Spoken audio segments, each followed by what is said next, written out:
త్వరలోనే గ్రేటర్లో బీఆర్ఎస్ ఖాళీ సీఎం రేవంత్ రెడ్డిని కలిసిన బొంతు. ఇక త్వరలోనే బీఆర్ఎస్ గ్రేటర్లో పూర్తిగా ఖాళీ అవుతుందట. త్వరలో లాంఛనంగా కాంగ్రెస్లో చేరిక. మల్కాజ్గిరి ఎంపీ సీటుపై కన్ను. ఇప్పటికే కాంగ్రెస్లో బాబా ఫసీయుద్దీన్ వారి బాటలోనే త్వరలో మరికొంతమంది 25 మంది కార్పొరేట్లు క్యూలో. కేటీఆర్ టైం ఇవ్వట్లేదని నేతలు. ఇప్పటికే పలు మున్సిపాలిటీలో హస్తగతం. తాజాగా టార్గెట్ ఈహెచ్ఎంఈ. రాబోయే లోక్సభ ఎన్నికల నేపథ్యంలో పావులు కదుపుతున్న కాంగ్రెస్ నేతలని కూడా చూడొచ్చు.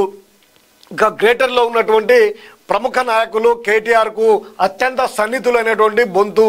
వీరంతా కూడా తెలంగాణ ఉద్యమంలో టీఆర్ఎస్ ఆవిర్భావం నుంచి కూడా ఉన్నటువంటి వారంతా కూడా వరుస కట్టి ఇప్పుడు కాంగ్రెస్ పార్టీలో చేరుతా ఉన్నారు. గత కొంతకాలంగా తమకు సముచిత స్థానం లేదంటూ భావిస్తున్నటువంటి బీఆర్ఎస్ నేతలంతా క్యూ కడుతున్నారు. ఇప్పుడు గ్రేటర్ హైదరాబాద్లో బీఆర్ఎస్ పార్టీ ఎమ్మెల్యేలు ఎక్కువ మంది గెలవడం జరిగింది.